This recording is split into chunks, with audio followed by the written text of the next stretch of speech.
घाटशिला उपचुनाव की अब तक घोषणा नहीं हुई है, लेकिन उपचुनाव को लेकर प्रेशर पॉलिटिक्स शुरू हो गया है। कांग्रेस के पूर्व प्रदेश अध्यक्ष प्रदीप बलमुचू ने घाटशिला उपचुनाव में अपनी दावेदारी ठोककर जेएमएम की टेंशन बढ़ा दी है।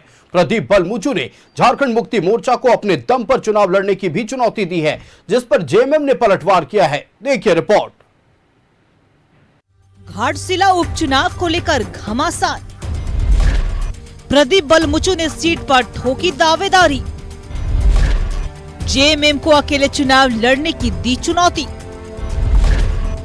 जेएमएम ने कहा बड़बोले नेता पर लगाम लगाए कांग्रेस।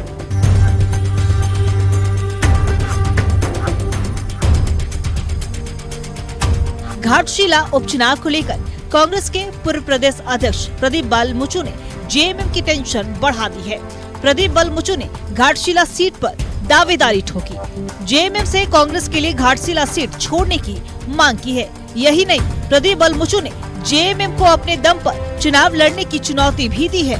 पिछले दिनों झारखंड मुक्ति मोर्चा का सम्मेलन जो हुआ था खेलगांव में, उन्होंने एक रेजोल्यूशन पास किया। इस रेजोल्यूशन में ये था कि अगला चुनाव हम अकेले लड़ेंगे, किसी के साथ गठबंधन नहीं करेंगे। तो बड़ी स्वाभाविक बात है कि अब अगला चुनाव, ये बाई इलेक्शन का अगला चुनाव है। अगर अभी इस चुनाव से ना सरकार को नुकसान होगा ना फायदा होने वाला, सरकार को कुछ इफेक्ट होने वाला नहीं। ऐसी परिस्थिति में आपका निर्णय जो है कि हम अकेले लड़ेंगे, लड़ना चाहिए, अकेले देखा जाएगा।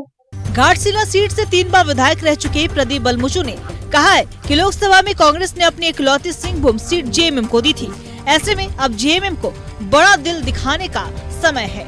उन्होंने कहा है कि कार्यकर्ताओं को अपनी भावना से पार्टी के सीनियर नेताओं को अवगत भी करा दी है।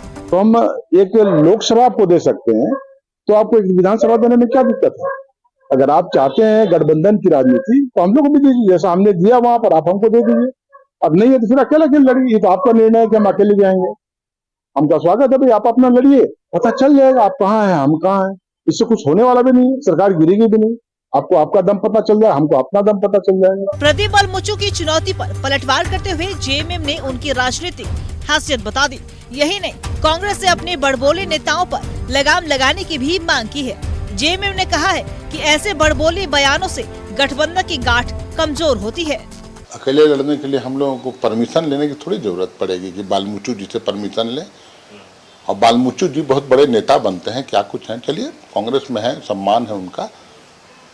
पिछले बार एक किसी दल में चले गए थे, कोई एक बहुत छोटे से दल में, और बहुत छोटा वोट लाए थे, कम। उनको वो आकलन नहीं कर पाए क्या अपना, क्या उनका कितना वजूद बचा है क्षेत्र में।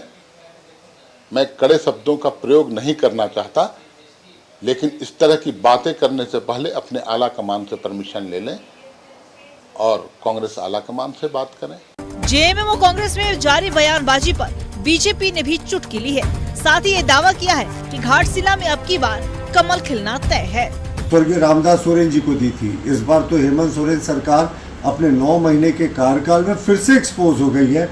कहाँ रोजगार का वादा, कहाँ भत्ता का वादा, यानी युवाओं का आक्रोश है। पिछली बार तो मैया ने इनकी नैया को पार कर दिया था, लेकिन घाटशिला उपचुनाव को लेकर हम कॉन्फिडेंट हैं कि इस बार ये सीट जो है वो हमारे पाले में जाएगी। और जिस तरीके का वाद क्यों झारखंड मुक्ति मोर्चा और कांग्रेस में एक दूसरे को अपनी औकात दिखाने को लेकर चल रहा है, ये साफ है इनके लिए जनहित नहीं, इनके लिए स्वहित जो है वो महत्वपूर्ण है। रामदास सोरेन के निधन से घाटशिला सीट खाली हुई है, जिस पर उपचुनाव होने हैं। उम्मीद की जा रही है कि बिहार चुनाव के साथ घाटशिला में उपचुनाव भी कराए जाएंगे। रामदास सोरेन के बड़े बेटे को उम्मीदवार बनाने की तैयारी में जेएमएम है, लेकिन इन सबके बीच प्रदीप बलमुचू की दावेदारी ने महागठबंधन की चिंता बढ़ा दी है। न्यूज़ 11 भारत के लिए रांची से राकेश और रुचि की रिपोर्ट। शिक्षा मंत्री रामदास सोरेन के निधन के बाद से घाटशिला विधानसभा सीट खाली है। उम्मीद की जा रही है कि बिहार विधानसभा चुनाव के साथ ही घाटशिला विधानसभा का उपचुनाव होगा। लेकिन अब तक जब औपचारिक घोषणा तारीखों को लेकर नहीं हुई है, उससे पहले ही सूबे की सियासी तपिश बढ़ी हुई है। जहां यह उम्मीद किया जा रहा था कि झारखंड मुक्ति मोर्चा की टिकट पर घाटशिला विधानसभा सीट से दिवंगत रामदास सोरेन के बड़े पुत्र सोमेश सोरेन चुनाव लड़ सकते हैं। लेकिन आज कांग्रेस के पूर्व प्रदेश अध्यक्ष प्रदीप बलमुचू ने राजनीतिक गलियारों में चर्चा का एक नया विषय दे दिया है। प्रदीप बलमुचू, जो 3 बार के विधायक घाटशिला विधानसभा सीट से रह चुके हैं, उन्होंने दावा किया है कि मैं उस सीट से चुनाव लड़ना चाहता हूं। इस बार कांग्रेस को मौका मिलना चाहिए। साथ ही यह भी कह दिया कि अगर झारखंड मुक्ति मोर्चा वहां से चुनाव लड़ती है तो मैं अकेले लड़ने को भी तैयार हूं। वहीं झारखंड मुक्ति मोर्चा की तरफ से कहना है कि उन्हें खुली छूट है, अगर चुनाव लड़ना चाहे तो लड़ सकते हैं।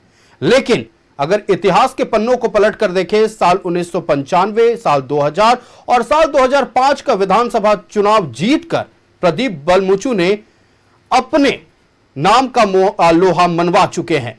दूसरी तरफ भारतीय जनता पार्टी यह दावा कर रही है कि पिछले बार तो विधानसभा चुनाव में मैया ने नैया पार लगा दिया था, इस बार उस सीट पर भगवा लहराएगा। इन्हीं तमाम विषयों पर हम चर्चा करेंगे। हमारे साथ हमारा गेस्ट पैनल जुड़ा है, अपने अतिथियों से परिचय करा दे। सुमित शर्मा जी कांग्रेस पार्टी से हमारे साथ जुड़े हुए हैं, बहुत स्वागत है सर न्यूजीलैंड भारत में।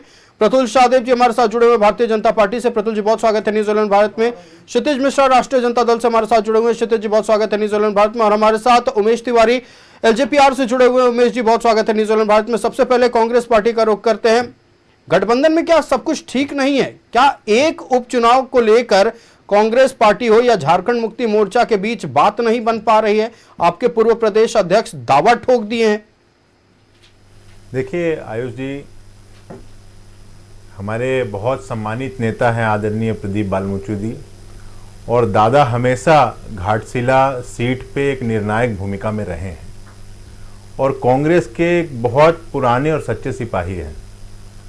और लोकतंत्र में सभी को अधिकार है, जब तक झारखंड मुक्ति मोर्चा निर्णय नहीं लेती है, कांग्रेस और झारखंड मुक्ति मोर्चा का समन्वय साथ में अभी तय नहीं होता है, तब तक कोई भी जो वहां से लड़ना चाहता है वो अपनी बात रख सकता है।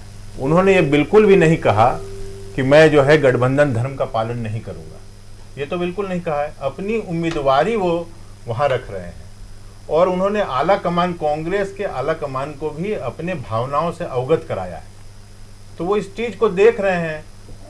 बाकी जितनी भी सीट में ऐसी घटनाएं पहले घटी हैं, तो वहां पे झारखंड मुक्ति मोर्चा ने तुरंत उनके परिवार के किसी सदस्य को जो है मंत्रिमंडल में शामिल किया है, उनके नाम को जो है उजागर किया है।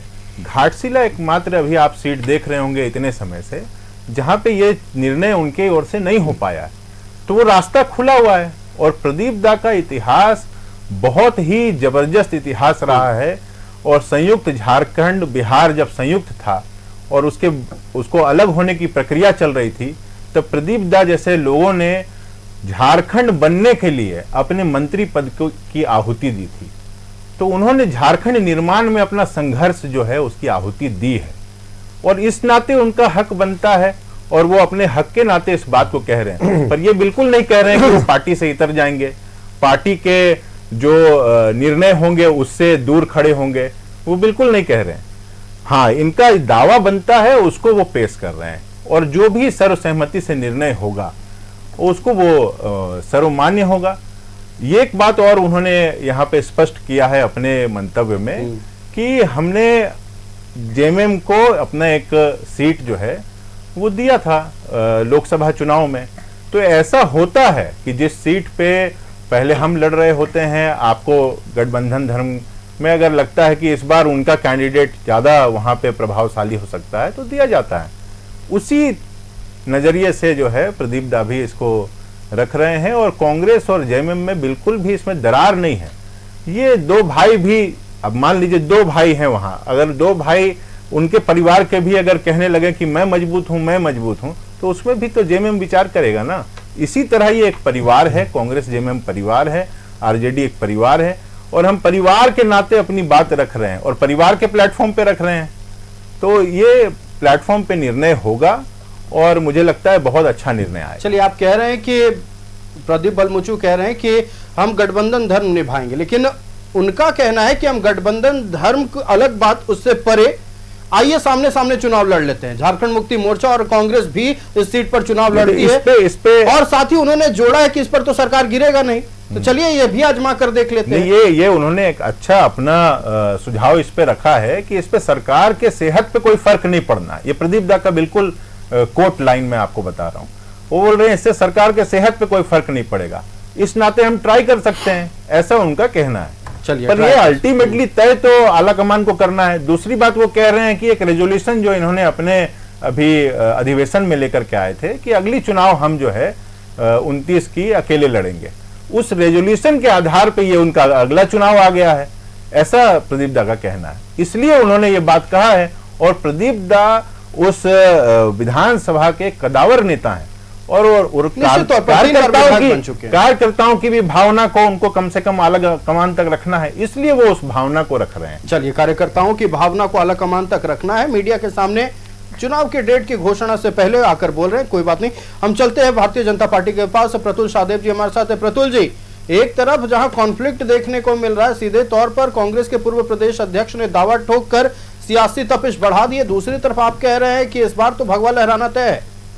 देखिए आयुष, सबसे पहले आज स्वर्गीय विनोद बिहारी महतो जी की जयंती है। झारखंड आंदोलन के प्रणेता थे, बहुत बड़े नेता थे, संस्थापक अध्यक्ष थे। उनको हमारी ओर से श्रद्धांजलि। विनोद बाबू भले ही आज नहीं है, लेकिन जो सपना उन्होंने देखा था झारखंड अलग राज्य का, वो आज साकार हुआ।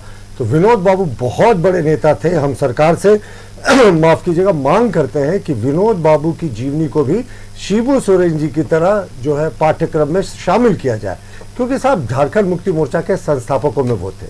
चलिए लौटते हैं घाटशिला उपचुनाव में। घाटशिला उपचुनाव में मैं प्रदीप बालमुचु जी को सुन रहा था, ठीक है, वो हमारे दल में नहीं है, लेकिन एक चीज़ तो मैं स्वीकार करता हूँ कि प्रदीप बालमुचु जी हमेशा से उस सीट पर एक फैक्टर रहे हैं। सिर्फ एक बार प्रदीप बालमुचु जी या उनके कोई परिजन चुनाव नहीं लड़ रहे थे, तब जाकर उस सीट में झारखंड मुक्ति मोर्चा को 50% वोट आया था। मैं पिछले चुनाव की बात कर रही हूँ, 98,000 के आसपास स्वर्गीय रामदास सोरेन जी को वोट आया था। अन्यथा हमेशा मामला करीबी रहता था। और पिछली बार भी जो हमें वोट आया था वो 40% के आसपास था। और बाबूलाल सोरेन जी जैसे युवा चेहरे थे जो पहली बार चुनाव लड़ रहे थे, वो 75,000 वोट 40% 75,000 से ज़्यादा वोट लाकर 40% वोट लाए थे, जो कि एक अपने आप में उपलब्धि थी। और वो भी तथाकथित जब इनकी लहर चल रही थी, तथाकथित क्या साहब, लहर तो चली रही थी।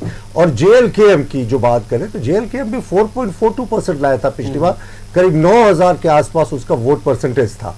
तो ऐसा नहीं था कि पिछली बार भी मामला जो था वो एक तरफा था, 50-60 हज़ार का डिफरेंस था। पिछले ही बार एक बार था जो 50% उनका वोट था, 10% जीतने और सेकंड पोजीशन पे जो थे उनमें डिफरेंसेस था।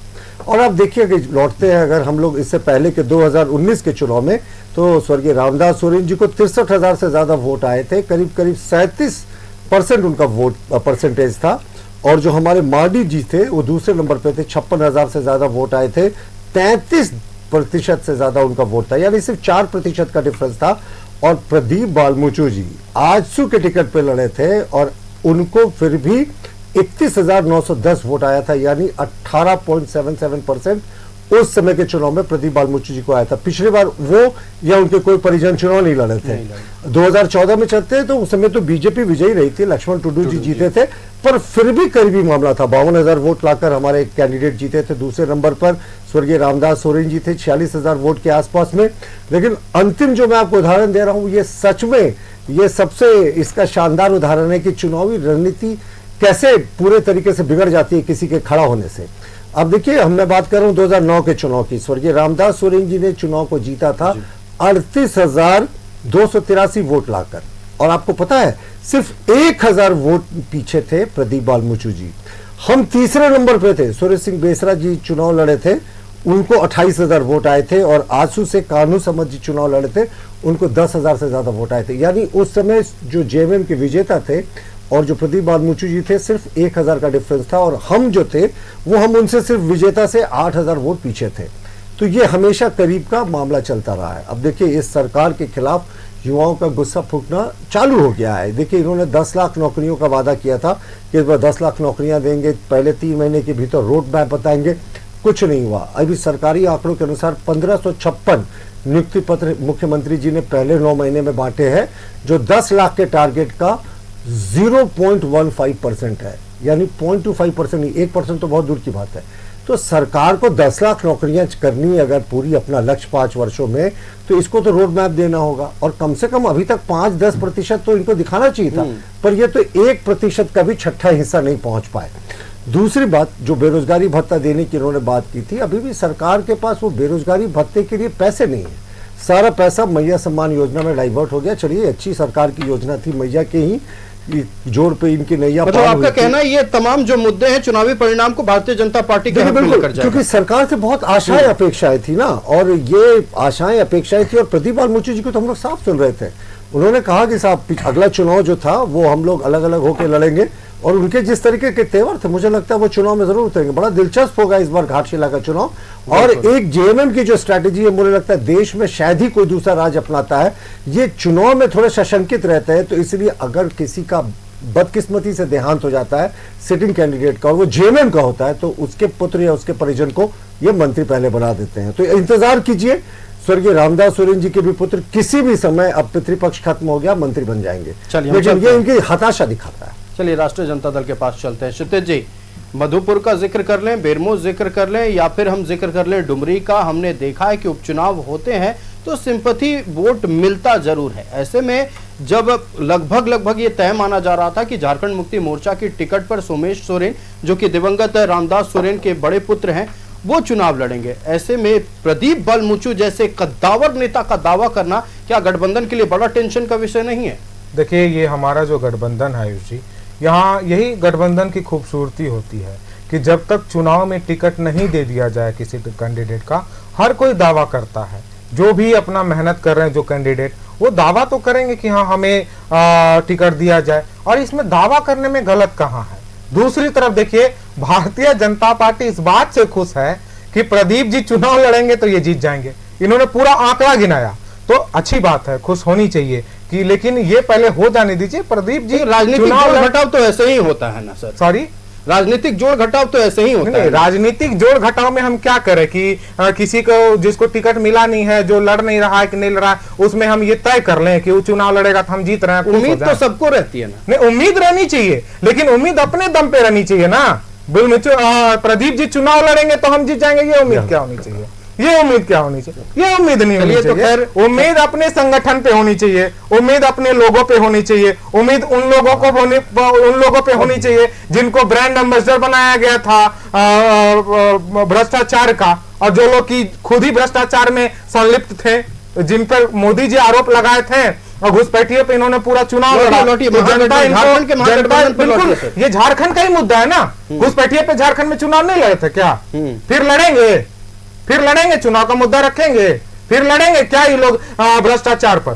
लड़िए भ्रष्टाचार पर। आपने मुद्दा समझ नहीं पाए। भारतीय जनता पार्टी ने अगला मुद्दा बता दिया, उपचुनाव किन मुद्दों पर लड़ा जाएगा। क्या मुद्दा बता दिया? रोजगार के जो वादे किए गए थे वो पूरे नहीं हुए। सरकार 10 सालों में अपनी पूरा जो हमारा जो वो है वो पूरा करेगी। ये लोग तो चुनाव से पहले यहाँ भी 10 सालों में सर, चुनाव से पहले ये लोग यहाँ भी 1000 मुद्दा रोज जुड़ाते थे डिबेट में, लेकिन चुनाव के समय में इनके नेताओं को मुद्दा समझ में नहीं आता कि क्या पता, ये नहीं पता। लेकिन चुनाव किस चीज पर लड़ लिया जाता है? खुशी हुई है देख करके कि डर तो है, और उसी डर के कारण किसी के ऊपर अपने किसी दूसरे नाव पर पांव रख करके उसको पार करना चाह रहे थे ये लोग। और ये लोकतंत्र की खूबसूरती है, हमारे गठबंधन की खूबसूरती है कि कोई भी चुनाव लड़ने के लिए तैयार है और दावा कर सकता है। क्या कांग्रेस के किसी बड़े नेता ने ये कह दिया? क्या कांग्रेस के पूर्व प्रदेश अध्यक्ष बड़े नेता नहीं होते हैं पार्टी के? अभी मैं कह रहा हूं प्रदेश अध्यक्ष या फिर अध्यक्ष वर्तमान, वो एक कैंडिडेट हैं, उन्होंने दावा किया है। इस पर क्या कांग्रेस के जो प्रभारी के राजू जी, उन्होंने कह दिया क्या कि हम अकेले चुनाव लड़ेंगे? अपना दावा ठोक रहे हैं। इसमें ये क्या होने, भाजपा के लिए खुशी की बात है, कुछ दिनों तक क्षणिक खुशी की बात है, थोड़ा दिन तक खुश रह लेना चाहिए इनको। लेकिन हाँ, ये गठबंधन की खूबसूरती है जो कि सब कोई दावा कर रहा है। चलिए, आप कह रहे हैं कि गठबंधन की खूबसूरती है। जिन्हें लगता है कि मैं मजबूत कैंडिडेट हूं, वो दावा कर रहे हैं और अपने नाम का लोहा प्रदीप बलमुचु इतिहास में मनवा चुके हैं। 3 बार विधानसभा सीट जीत चुके हैं। एक बार जीत का अंतर महज 1000 वोट का था, और दूसरी बार ये आंकड़ा जो था हल्का बढ़ा, लेकिन प्रदीप बलमुचु वहां भी एक बड़े फैक्टर माने गए थे। हम लौटेंगे अपने अतिथियों के पास आगे और घाटशिला विधानसभा चुनाव उपचुनाव के प्रमुख बिंदुओं पर चर्चा करेंगे। घाटशिला विधानसभा उपचुनाव को लेकर सियासी तपिश बढ़ गई है। महागठबंधन के भीतर गठबंधन के ही नेता उस सीट को लेकर दावा कर रहे हैं। प्रदीप बलमुचू जो वहां से विधायक रह चुके हैं और कांग्रेस पार्टी के पूर्व प्रदेश अध्यक्ष हैं, उन्होंने अपने तेवर दिखा दिए हैं कि आने वाले समय में अगर महागठबंधन से शायद टिकट ना मिले तो वो अकेले भी चुनाव लड़ सकते हैं। चलते हैं, उमेश तिवारी जी हमारे साथ जुड़े हुए हैं एलजेपीआर से। उमेश जी, देखिए, एक तरफ जहां महागठबंधन में इसको लेकर पूरी तरह से अब तक बात तय नहीं हुई है कि उस सीट से कौन चुनाव लड़ेगा, क्या आप लोगों के भीतर तय है, मतलब एनडीए में खास तौर पर, कि भारतीय जनता पार्टी ही उस सीट से चुनाव लड़ेगी? आयुष भाई, 101% हम लोग गठबंधन के तहत ही चुनाव लड़ेंगे और हमारे भारतीय जनता पार्टी का प्रत्याशी वहां से चुनाव लड़ेगा, निश्चित, इसमें किंतु परंतु कहीं नहीं। दूसरा बात, घाटशिला के जहां तक बात है कि अभी जो है सो आया कि भाई प्रदीप बालमुची जी वहां से चुनाव लड़ेंगे। प्रदीप बालमुची जी कांग्रेस के बहुत दिग्गज नेता हैं, बहुत पुराने और अनुभवी नेता हैं। 3 बार वे विधानसभा के रहे, राज्यसभा के सांसद रहे, कांग्रेस के प्रदेश अध्यक्ष रहे, तो उनका कहीं न कहीं घाटशिला क्षेत्र में तो पकड़ है। अब उनके इस बयान से कहीं न कहीं गठबंधन में ये बात को दरार पैदा हो गया है कि यदि प्रदीप बालमुचू जी वहाँ खड़ा हो जाते हैं, चुनाव में उतरते हैं, तो निश्चित तौर पर जो है सो महागठबंधन का नैया वहाँ पर डूबने वाला है। इसलिए ये लोग कहीं ना कहीं बयान, जो अभी हम देख रहे हैं कि कुछ प्रवक्ता लोग का बयान अभी हम देख रहे थे कि प्रदीप बालमुची ऐसा बड़ा कद का नेता के बारे में इस तरह का बयान नहीं देना चाहिए। और दूसरा बात यह है कि प्रदीप बालमुची जी यदि अपना बयान दिए हैं तो प्रदीप बालमुची जी को अपना स्टैंड पर कायम रहना चाहिए, ताकि जनता के बीच में मैसेज जाए। चूंकि वो राजनीति से बहुत दूर बहुत दिन से है, तो उनके अंदर भी है कि कहीं ना कहीं जो है सो जनता के बीच जो उनका पकड़ है उसको जो है सो लगातार कंटिन्यू किया जाए। तो हमको लगता है कि प्रदीप बालमुची जी उसमें स्टैंड करेंगे। अगर प्रदीप बालमुची जी अगर स्टैंड इस पर नहीं करते हैं इस चुनाव में, तो निश्चित तौर पर उनका राजनीतिक जीवन सफर जो है बहुत दूर दूर तक समाप्त होने वाला है। इसलिए हम तो आग्रह करेंगे प्रदीप बालमुची जी से कि वो मजबूती के साथ वहां से घाटशिला में चुनाव लड़े, और निश्चित तौर पर उनका तो जनता के बीच काफी पकड़ है। वो आम जनता गरीबों के साथ 3-3 बार विधायक रहे हैं, 3-3 बार जो विधायक प्रतिनिधि चुनाव जीत कर गया है, तो निश्चित तौर पर उस क्षेत्र में उसका पकड़ है। दूसरा बात है कि वो कांग्रेस के प्रदेश अध्यक्ष और वरिष्ठ नेता है। तो हमको लगता है कि जो इस तरह का बयान प्रदीप बालमुची जी के ऊपर दिया जा रहा है, उस तरह का बयानबाजी नहीं करना चाहिए। वो सम्मानित कांग्रेस के नेता हैं और कांग्रेस के सभी लोगों को उनका समर्थन करना चाहिए, जिससे कि प्रदीप बालमुची जी वहां से चुनाव लड़े। दूसरा बात रहा कि भाई जी बोले कि अब तो भारतीय जनता पार्टी अब कोई भ्रष्टाचार का मुद्दा ही नहीं उठाएगी, भ्रष्टाचार के मुद्दा पर चुनाव नहीं लड़ेगी। निश्चित बात है, चूंकि ये सरकार में भ्रष्टाचार ही शिष्टाचार है, तो भ्रष्टाचार का बात कैसे उठता है? भाई जी ठीक बोले कि भ्रष्टाचार का तो कोई बातें नहीं उठता है, यहाँ कोई भ्रष्टाचार है ये नहीं है। आप जानते हैं कि यहाँ भ्रष्टाचार का क्या स्थिति है। आएंगे भ्रष्टाचार पर, आज बड़ी कार्रवाई हुई है झारखंड में, हम उस पर भी बात करेंगे। उसी पर भाई जी हम बात बोल रहे हैं, क्योंकि जिस राज्य में भ्रष्टाचार ही शिष्टाचार हो, मुख्यमंत्री से लेकर मंत्री तक, विभागीय सेक्रेटरी से लेकर डीसी तक, और जितने लोग आप देख रहे हैं कि कितने लोग जेल गए, बाहर आए, कितने लोग बेल पर आए, क्या काम हो रहा है, क्या डेवलपमेंट का, क्या विकास का काम हो रहा है। भाई जी पर लौटेंगे, पहले हम चलते हैं, आएंगे आपके पास प्रतुल जी, सुमित शर्मा जी के पास। सुमित जी, देखिए, चुनाव लड़ना ना लड़ना जब चुनाव की घोषणा होगी, जब इसको लेकर बैठकों का दौर चलेगा, तब यह तय होगा।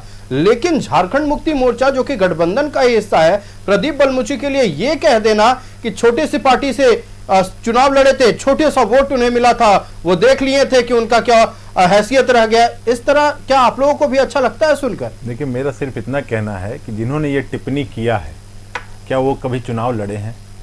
क्या 31,000 वोट?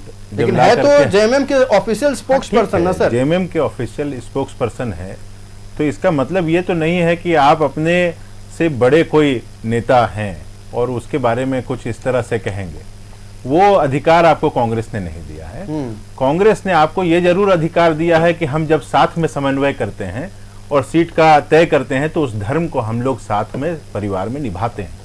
परंतु इस लहजे को तो उनको आगे बदलना चाहिए और बिल्कुल इस पे सोच समझ करके किसी भी बड़े नेता के लिए बोलना चाहिए, चाहे किसी भी दल के हों, इसमें कहीं कोई दो राय नहीं। और प्रदीप दा ने झारखंड अलग राज्य के समय एक बड़ी आहुति दी है, इसको उनको याद रखना चाहिए।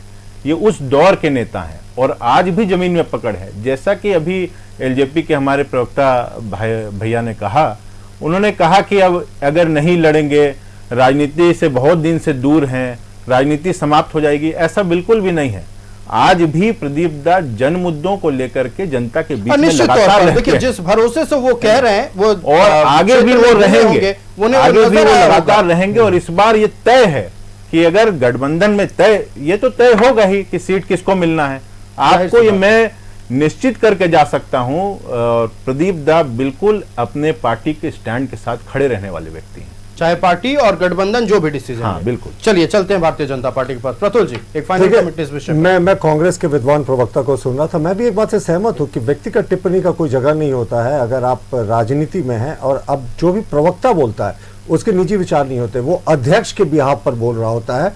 ये संविधान में है सारे राष्ट्रीय पार्टियों का, तो वो अध्यक्ष के एक तरीके से वो बयान था, ये कतई उचित नहीं है। प्रदीप बालमुचु जी सीनियर लीडर थे और हाँ साहब, मैं बिल्कुल मानता हूं कि हमारा जो मुद्दा है चुनाव का वो कभी नहीं बदलता। 1984 में भी अगर 370 और 35 से हटाना था, यूनिफाइड सिविल कोड था, तो आज भी 303 सीटें जब जीते थे, 240 सीटें जीते तो भी यही सारे मुद्दे रहे, उनको हमने अमल भी किया। और झारखंड में घुसपैठ, भ्रष्टाचार, ये सब बड़े मुद्दे हैं, ये कभी नहीं बदलेगा। और इस चुनाव में रोजगार, बेरोजगारी भत्ता, युवाओं के साथ धोखा, 8000 rape cases, law and order. आज देखिए कल ही की बात है, एचडीएफसी बैंक में 2.5 करोड़ की लूट हुई देवघर में, मधुपुर में, और दूसरी तरफ हाईकोर्ट ने चेन छिनतई के मुद्दे पे कि राजधानी रांची में लगातार हो रहा संज्ञान लिया है, तो विधि व्यवस्था का भी मुद्दा रहेगा।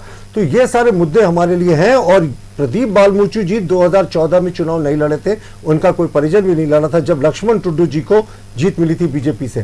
प्रदीप बालमुचु जी, मैं फिर से कहता हूं, बहुत सीनियर लीडर है, प्रदेश अध्यक्ष रह चुके हैं, उनके लिए इस तरीके की भाषा निश्चित तौर पर निजी टिप्पणी नहीं करनी चाहिए। राष्ट्रीय जनता दल से एक फाइनल कमेंट हम इस विषय पर लेना चाहेंगे। देखिए घाटशिला का सीट, आप कह रहे थे अभी कि हो सकता है कि आने वाले समय में घुसपैठ मुद्दा ना रहे भारतीय जनता पार्टी के लिए। अभी से ठीक 3 दिन पहले घाटशिला से एक खबर सामने आती है और आपके ही सरकार के पदाधिकारी ने इस फर्जीवाड़े को पकड़ा है।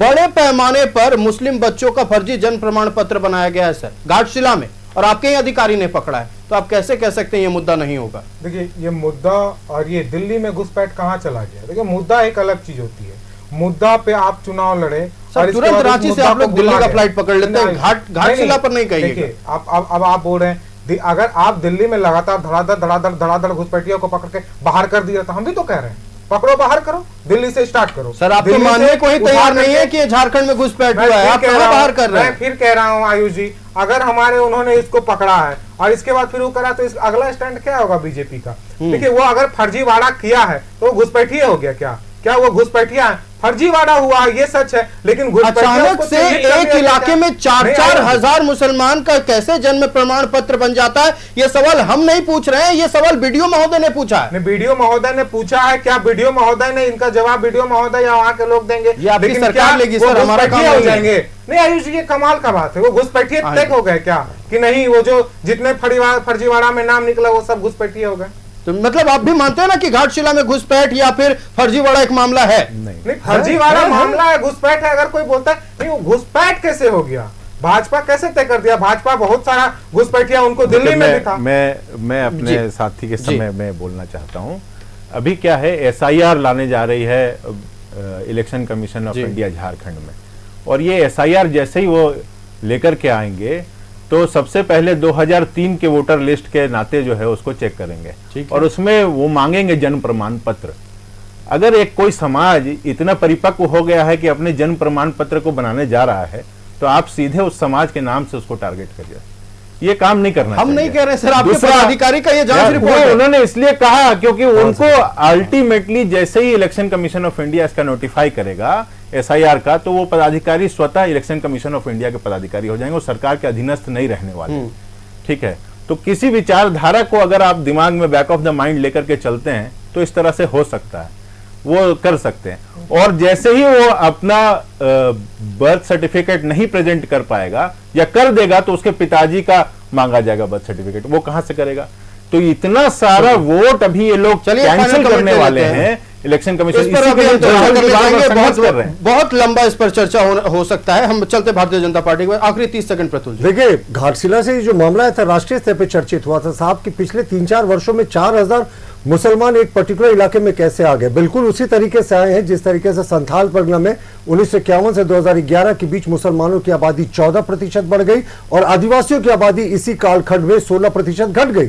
तो ये इसी तरीके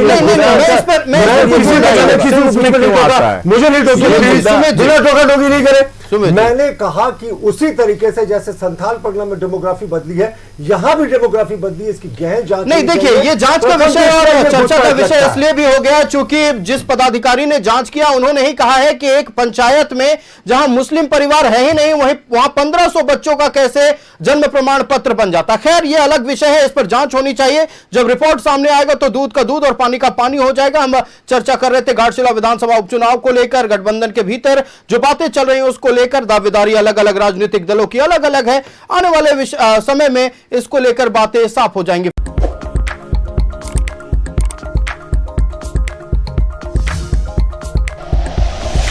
like and share videos, subscribe करें हमारा चैनल और प्रेस करें बेल आइकॉन। न्यूज़ 11 भारत, सच है तो दिखेगा।